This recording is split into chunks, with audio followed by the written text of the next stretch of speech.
समुद्र के किनारे पर भीमा नामक एक किसान रहता था। वो बहुत गरीब था, परंतु उसका दिल बहुत बड़ा था। भीमा एक जागीरदार के खेत और बाग में मजदूरी का काम करता। हर दिन कड़ी मेहनत करने के बाद भी वो हमेशा प्रसन्न रहता। उसे समुद्र के किनारे लहरों की आवाज सुनना बड़ा अच्छा लगता था। वो रोज सुबह उसी रास्ते से अपने काम पर जाता। एक सुबह जब वो काम पर जा रहा था, तभी उसने देखा और खुद से कहा, अरे, ये बड़ी और गुस्सैल मछली उस छोटी मछली को खाने के लिए तेजी से उसकी ओर जा रही है। मुझे इस छोटी मछली की जान बचानी होगी। अब एक काम करता हूँ, मैं जोर से ताली बजाता हूँ। इसकी आवाज से बड़ी मछली यहाँ से भाग जाएगी। ताली की आवाज से बड़ी मछली डरकर चली गई,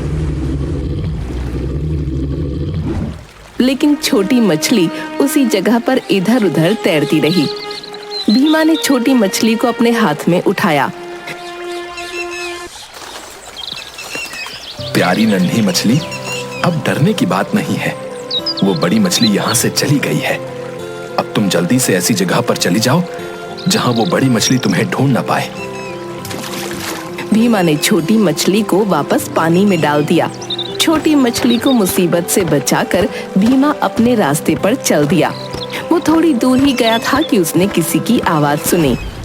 रुक जाइए, जरा मेरी बात तो सुनिए। भीमा ने मुड़कर देखा, एक सुंदर औरत पीछे खड़ी थी। उसने बहुत अच्छे कपड़े पहने थे। भीमा ने इससे सुंदर औरत पहले कभी नहीं देखी थी। ये तो कोई परी लगती है, लेकिन इस परी जैसी दिखने वाली औरत को भला मेरे जैसे गरीब किसान के साथ क्या काम हो सकता है? शायद मुझे ही गलतफहमी हुई है कि ये मुझे बुला रही है। भीमा बिना कुछ कहे फिर से चल दिया। मैं आपको ही बुला रही हूँ। मैं नेरिया के राजा की संदेशवाहक हूँ। आपने नेरिया के राजा की इकलौती बेटी की जान बचाई। मैं आपको अपने साथ ले जाने आई हूँ। आपको मेरे साथ समुद्र के अंदर नेरिया राज्य चलना है। अब मुझे तैरना तो आता ही नहीं। आपको तैरना नहीं पड़ेगा, आप बस मेरे साथ समुद्र के किनारे चलें। मैं एक मछली हूँ, मैं आपको नेरिया राज्य में ले जाऊंगी। ठीक है, मैं आपके साथ चलता हूँ। समुद्र के तट पर आकर उस औरत ने अपना रूप बदला और वो एक सुंदर बड़ी सी मछली बन गई और भीमा को अपनी पीठ पर बिठाकर विशाल समुद्र में ले गई। विशाल समुद्र के तल में चली गई, जहाँ पर नेरिया राज्य था। वहाँ पर नेरिया के राजा और बहुत से लोग भीमा के स्वागत के लिए पहले से खड़े थे। उन्होंने भीमा का स्वागत किया। नौजवान, आपका हमारे नेरिया राज्य में स्वागत है। हम सब आपके बहुत आभारी हैं जो आपने हमारी राजकुमारी के प्राणों की रक्षा की। भीमा को अभी भी समझ नहीं आ रहा था कि वो किसके बारे में बातें कर रहे हैं। तभी राजकुमारी ने अपना रूप बदला और वो छोटी सी मछली बन गई, जिसके प्राण भीमा ने बड़ी मछली से बचाए थे। वो फिर अपने रूप में आकर बोली, आपका बहुत बहुत धन्यवाद। अगर आज आप ना होते तो मैं यहाँ जीवित खड़ी नहीं होती। मैंने तो सिर्फ मदद की, इसमें कोई हैरानी की बात नहीं है। हमने आपके स्वागत और सम्मान में एक छोटा सा जश्न रखा है। सब अंदर जाते हैं। वहाँ पर जल परियों ने अपना नृत्य प्रस्तुत किया और भीमा के सम्मान में बढ़िया भोजन भी बना था। जश्न खत्म होने के बाद, महाराज, अब मुझे आज्ञा दीजिए, मुझे जाना होगा। युवक, आपने हमारी इकलौती पुत्री और हमारी राजकुमारी के प्राणों की रक्षा की है, इसलिए हम आपको कोई उपहार भी देना चाहते हैं। महाराज, मैं किसी की मदद इसलिए नहीं करता कि मुझे बदले में उनसे कुछ चाहिए। मुझे लोगों की मदद करना अच्छा लगता है और उससे मुझे जो खुशी मिलती है वही मेरा पुरस्कार होता है। नहीं, आपको कोई पुरस्कार तो लेना ही होगा। आप बताइए, आपको क्या चाहिए? मुझे आपकी बेटी की सहायता करने का सौभाग्य मिला, मेरे लिए यही बहुत है। मेरी कोई और कामना नहीं है। मैं सच कह रहा हूं महाराज, मुझे कुछ भी नहीं चाहिए। हम आपको ऐसे खाली हाथ नहीं जाने दे सकते। ठीक है, तो आप मुझे वो छोटा सा शंख दे दीजिए।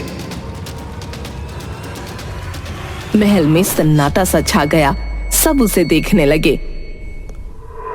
वो तो जादुई शंख है। हमारे राज्य में ऐसा दूसरा एक भी शंख नहीं है।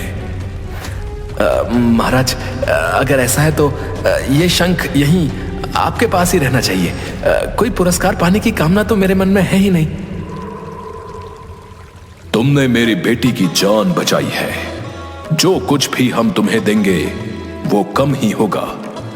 तुम्हें ये जादुई शंख लेना ही पड़ेगा। राजा ने बड़े सम्मान के साथ जादुई शंख भीमा को भेंट स्वरूप दे दिया। भीमा ने शंख संभाल कर थाम लिया और राजा से सम्मान पूर्वक विदा ली। जो बड़ी मछली भीमा को समुद्र के अंदर लाई थी, वही उसे वापस समुद्र के बाहर छोड़ने गई। धरती पर पहुंचकर उस मछली ने औरत के रूप में आकर भीमा से कहा, ये जादुई शंख बहुत ही अनमोल है। ये तुम्हारे जीवन को खुशियों से भर देगा। इसकी मदद से तुम हर प्राणी की बात सुन पाओगे। पर इस शंख को उन लोगों से छुपा कर रखना जो अपने स्वार्थ के लिए इसका उपयोग करना चाहते हैं। अब भीमा झटपट जागीरदार के घर की ओर चल दिया। रास्ते में उसे एक पेड़ पर कुछ पंछियों के चहचहाने की आवाज सुनाई दी।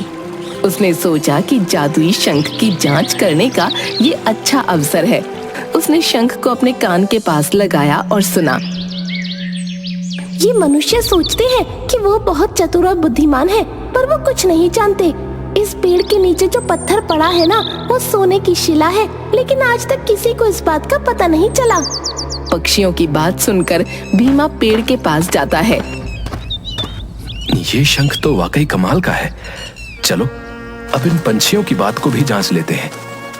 यहाँ तो सच में एक पत्थर है, पर यह तो पूरी तरह मिट्टी और काई से ढका हुआ है। पहले इसे साफ करता हूँ और देखता हूँ। भीमा अपने कपड़े से उस पत्थर को साफ करता है और अंदर से चमकता हुआ सोना दिखाई देता है। अरे ये तो सच में एक सोने की शिला है। इसे संभाल कर अपने कोट के अंदर छुपा लेता हूँ।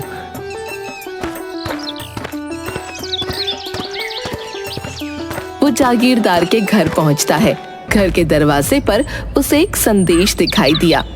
नोटिस पर लिखा था, जो कोई भी मेरी बेटी को ठीक कर देगा उसे मुंह मांगा इनाम मिलेगा। बाग में काम करते समय उसने कई बार उस लड़की को देखा था। वो सदा मुस्कुराती रहती थी। अक्सर बाग में लाल चिनार के पेड़ के नीचे पक्षियों को दाने खिलाया करती थी। मनी मन भीमा उसे इंद्रधनुष राजकुमारी बुलाया करता था। वही इंद्रधनुष राजकुमारी बीमार थी। जीवन में पहली बार भीमा उदास हो गया। मैं अपनी इंद्रधनुष राजकुमारी को बीमार हालत में नहीं देख सकता। मुझे उसे ठीक करना ही होगा, चाहे जो भी हो जाए। हाँ, मैं उसे जरूर ठीक करूंगा। वो हवेली के अंदर जागीरदार के सामने जाता है। क्या बात है भीमा, तुम यहाँ क्या कर रहे हो? मैं आपकी बेटी की सहायता करना चाहता हूँ। मैं उसकी बीमारी ठीक कर सकता हूँ।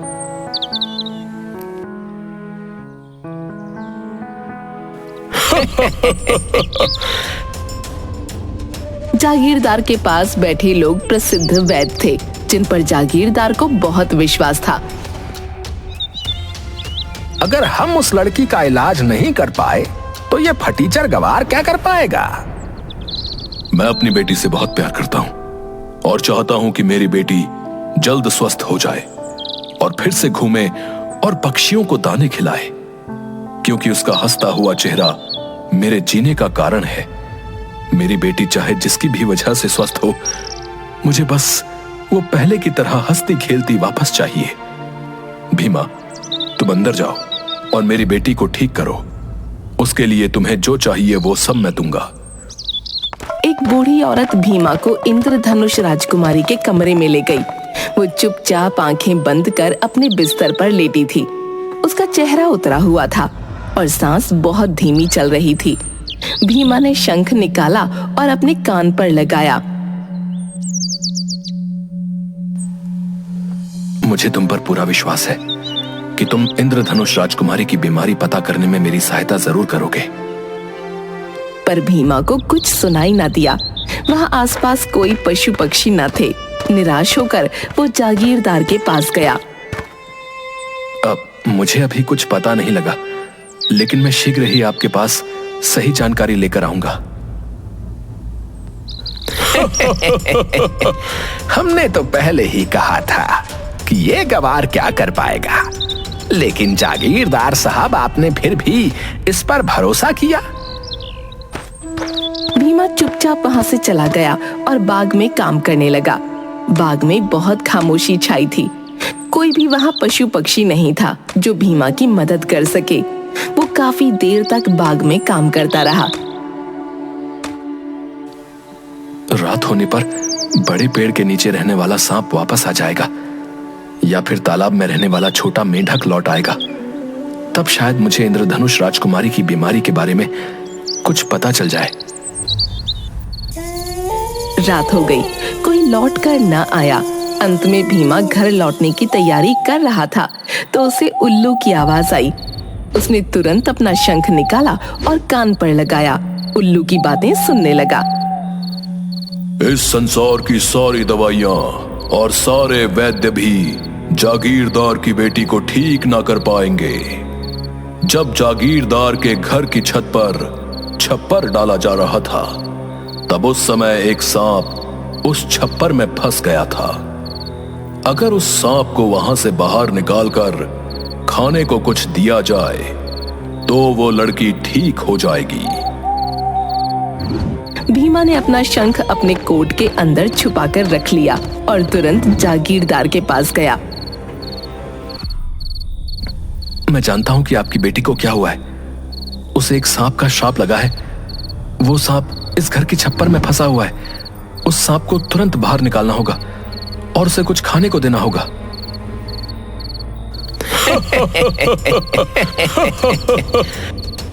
अभी जाकर छप्पर लगाने वाले को बुलाओ। उन्हें कहो कि इस घर का सारा छप्पर उखाड़ फेंक दें। छप्पर लगाने वाले आते हैं। तुम सब जल्दी ही इस घर के पूरे छप्पर को उतार कर नीचे रखो। इसमें एक सांप फंसा हुआ है। जी मालिक, हम सब जल्दी ही ये काम पूरा कर देते हैं। उन्हें छप्पर की घास में फंसा एक सांप दिखाई दिया। भीमा, तुम बिल्कुल सही कह रहे थे। यहाँ तो सच में एक सांप अधमरी हालत में पड़ा हुआ है। बेचारा बहुत तकलीफ में है। जल्दी इसके खाने के लिए कुछ लेकर आओ। जागीरदार स्वयं उस सांप को खिलाता है और धीरे धीरे सांप थोड़ा हिलने लगता है। फिर वो सांप रेंगते रेंगते आगे जाने लगता है। तभी इंद्रधनुष राजकुमारी अपने बिस्तर से उठकर खड़ी हो गई। जागीरदार की खुशी का ठिकाना न रहा। वो भीमा से बड़ी विनम्रता के साथ बोला,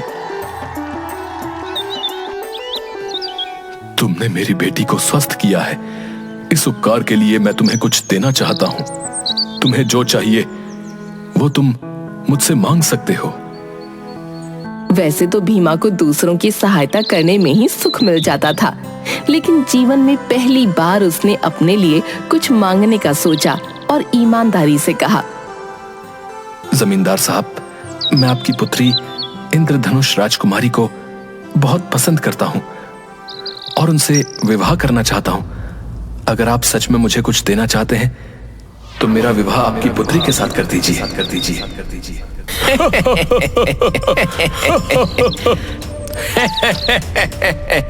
आप इस गरीब किसान के साथ अपनी बेटी का विवाह कैसे कर सकते हैं? कभी नहीं कर सकते। जागीरदार ईमानदार आदमी था और अपनी बात का धनी भी। उसने भीमा की इच्छा पूरी करने का वचन दिया था। वो बहुत समझदार था। उसने खूब सोच विचार कर भीमा से कहा, ठीक है, मैं अपनी बेटी का विवाह तुम्हारे साथ कर दूंगा, परंतु मेरी एक शर्त है। तुम्हारे पास इतना धन होना चाहिए कि तुम मेरी बेटी की जीवन भर अच्छी देखभाल कर पाओ।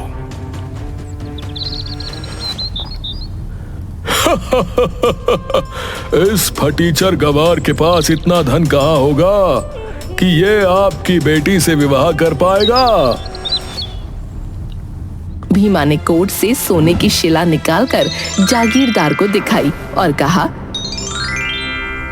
मुझे लगता है कि इतना धन आपकी बेटी और हमारे बच्चों के जीवन भर की देखभाल के लिए पर्याप्त होगा।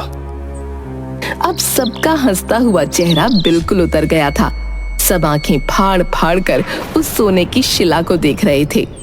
जागीरदार ने मुस्कुराकर कहा, हाँ, इतना तो बहुत ही पर्याप्त होगा। भीमा और इंद्रधनुष राजकुमारी का विवाह तय हो जाता है। सब बड़े खुश होते हैं। विवाह की तैयारी शुरू हो जाती है। अचानक विवाह के एक दिन पहले राजकुमारी गायब हो जाती है। ये खबर भीमा तक भी पहुंची।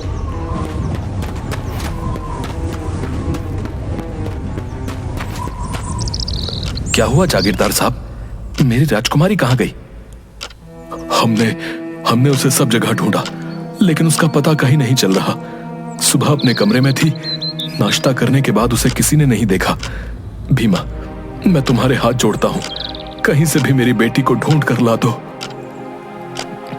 मैं अपनी राजकुमारी को ढूंढ लूंगा और बहुत जल्द राजकुमारी हमारे साथ होगी। मुझे तुम पर पूरा विश्वास है।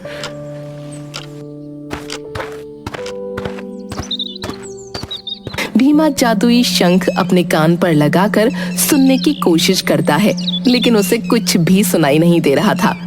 2 दिन हो गए, राजकुमारी का कुछ पता नहीं चला। न जाने क्यों ये जादुई शंख कुछ नहीं बता रहा है। यहां कुछ भी पता नहीं चल रहा है। शायद मुझे कहीं और जाना होगा। जादुई शंख, तुम्हें मेरी मदद करनी होगी। भीमा जादुई शंख को लेकर कई जगह जाता है और पता लगाने की कोशिश करता है कि राजकुमारी कहाँ है। निराश होकर भीमा उस तट पर जाता है जहाँ से वो नेरिया राज्य में गया था, और वहाँ उसे मछलियों के बात करने की आवाज आती है। क्या बात है, तुम इतनी उदास क्यों हो? कल मैं तट पर थी, तभी मैंने कुछ लोगों को एक लड़की को जबरदस्ती जहाज में बिठाकर तट के दूसरी तरफ ले जाते देखा। वो लड़की कौन थी? क्या तुम उसे जानती हो? नहीं, मैं तो उसे नहीं जानती, लेकिन वो बहुत रो रही थी और भीमा भीमा चिल्ला रही थी। काश मैं ये बात किसी ऐसे इंसान को बता सकती जो उस लड़की की मदद कर सकता। अरे, ये मछलियां मेरी इंद्रधनुष राजकुमारी के बारे में ही बात कर रही हैं। सुनो मछलियों, मेरी बात सुनो। परंतु वे मछलियां भीमा की बात नहीं समझ पाती। मुझे जल्दी समुद्र के उस तट पर जाना होगा, लेकिन मैं समुद्र के कौन से तट पर जाऊं? मुझे कैसे पता चलेगा कि वो बदमाश मेरी राजकुमारी को कहां ले गए हैं? मुझे कुछ समझ में नहीं आ रहा है। मैं क्या करूं? तभी उसे नेरिया के राजा की याद आती है। समुद्र देवता, मैं आपके हाथ जोड़ता हूँ, मुझे कैसे भी करके एक बार नेरिया के राजा तक पहुंचा दीजिए। मैं आपसे वादा करता हूँ कि जीवन में दोबारा कभी आपके पास कुछ मांगने नहीं आऊंगा। वो बहुत रोता है। तभी नेरिया की राजकुमारी उसके सामने आती है। क्या बात है भीमा, तुम बहुत परेशान हो? आप आ गई राजकुमारी जी। क्या बात है भीमा? भीमा नेरिया की राजकुमारी को सारी बातें बताता है। राजकुमारी जी, मैंने जीवन में पहली बार अपने लिए कुछ सोचा, और इस जादुई शंख की मदद से मुझे मेरे सपनों की राजकुमारी मिली। मेरा उससे विवाह होने वाला था और अचानक वो गायब हो गई है। क्या मैंने अपने बारे में सोचा, इसलिए ऐसा हुआ? ऐसा नहीं है भीमा, तुम मेरे साथ पिताजी के पास चलो, वो तुम्हारी मदद जरूर करेंगे। भीमा नेरिया की राजकुमारी के साथ राजा के पास जाता है और नेरिया के राजा को सारी बात बताता है। राजा अपनी जादुई शक्तियों से उस मछली को अपने पास बुलाते हैं और उससे सारी बातें पूछते हैं। भीमा, आपकी राजकुमारी को वो बदमाश समुद्र तट के नील पहाड़ की ओर ले गए हैं। महाराज, आप जल्दी कीजिए और मेरी राजकुमारी को बचाने में मेरी मदद कीजिए। हम आपको उस तट तक तो पहुंचा सकते हैं, परंतु उसके आगे आपको अकेले ही जाना होगा, क्योंकि हम में से कोई भी बिना पानी के ज्यादा देर तक जीवित नहीं रह सकता। ठीक है महाराज, आप बस मुझे उस तट तक पहुंचा दीजिए। पिताजी, लेकिन वो बदमाश भीमा को नुकसान भी पहुंचा सकते हैं। ये अकेला उनका सामना कैसे करेगा? राजकुमारी, ये युद्ध तो भीमा को खुद लड़ना होगा। हाँ, मैं इन्हें अपनी कुछ शक्तियां जरूर दे सकता हूं, बाकी इनकी सूझबूझ और हमारी शक्तियां मिलकर इन्हें सफलता जरूर देंगी। नेरिया के राजा अपनी कुछ जादुई शक्तियां भीमा को देते हैं और उसे नील पहाड़ के तट पर छोड़ देते हैं। भीमा राजा की दी हुई शक्तियों से इंद्रधनुष राजकुमारी की महक सूंघता हुआ वहां पहुंच जाता है जहां उसे कैद किया गया था। अपनी राजकुमारी को सही सलामत देखकर वो बड़ा खुश होता है। अरे, ये तो वही वैद्य है जो इंद्रधनुषी राजकुमारी का इलाज कर रहे थे, लेकिन इन्होंने मेरी राजकुमारी को कैद क्यों किया? वो जादुई शंख को अपने कानों पर लगाता है और उसे 2 मेंढकों की आवाज सुनाई देती है। अरे, ये लोग कितने बुरे हैं। अच्छा हुआ हम इंसान नहीं हैं। सही कह रहे हो तुम। अपनी अकड़ की वजह से इस बेचारी लड़की को यहां कैद कर रखा है। मुझे बहुत समझदारी से काम लेना होगा। एक काम करता हूं, दिन ढलने का इंतजार करता हूं। अब रात होने वाली है, चलो इस गुफा को बंद कर देते हैं और वापस अपने तट पर चलकर खाना ले आते हैं। ठीक है।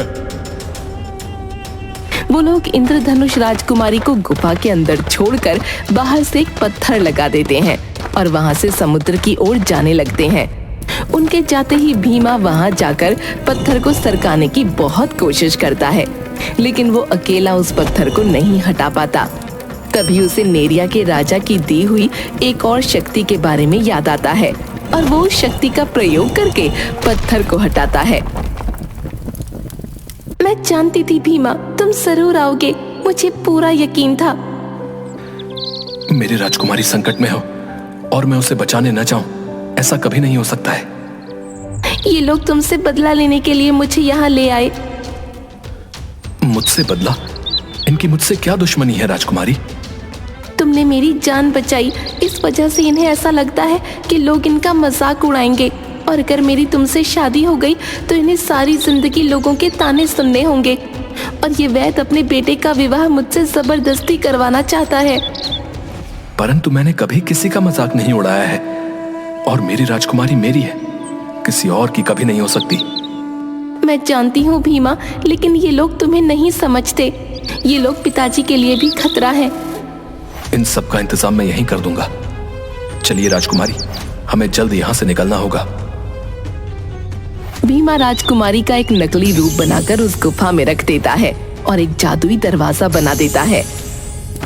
उनके वहां से जाने के बाद जैसे ही वैद्य और उसके लोग वहां आए, वो हमेशा के लिए उस गुफा में कैद होकर रह गए। वो दोनों वहां से भागते हैं और समुद्र की तरफ बढ़ते हैं, लेकिन रास्ता भटक जाते हैं। अब क्या होगा भीमा? अब हम समुद्र के पार कैसे पहुंचेंगे? आप बिल्कुल फिक्र मत कीजिए, मैं आपके साथ हूँ। भीमा नेरिया के राजा का दिया हुआ जादुई पंख निकालकर हवा में उछालता है और बोलता है, जादुई पंख, ले चल हमें समुद्र के पास। और वो जादुई पंख समुद्र की दिशा में उड़ने लगता है और उसके पीछे पीछे भीमा और राजकुमारी भी चल देते हैं। तभी उन्हें सामने समुद्र का तट दिखता है। भीमा देखो, हम समुद्र के तट पर आ गए। हाँ राजकुमारी, अब हम बहुत जल्द यहाँ से निकल जाएंगे। पर हम ये समुद्र पार कैसे करेंगे? यहाँ तो कोई जहाज नहीं है। आप फिक्र मत कीजिए, मैं हूं ना आपके साथ। हे समुद्र देवता, आप हमारी आवाज नेरिया के राजा तक पहुंचा दीजिए। हम दोनों यहाँ सुरक्षित हैं, बस हमें ये समुद्र पार करना है। तभी वहाँ नेरिया की राजकुमारी आती है। भीमा, तुम्हें और तुम्हारी इंद्रधनुषी राजकुमारी को सकुशल देखकर बहुत प्रसन्नता हुई। राजकुमारी, ये सब तो आपके और महाराज की वजह से हुआ है, नहीं तो मैं तो अपनी राजकुमारी को कभी नहीं ढूंढ सकता था। नहीं, ये सब तुम्हारी अच्छी नियत का फल है। नेरिया की राजकुमारी उन दोनों को समुद्र पार कराती है।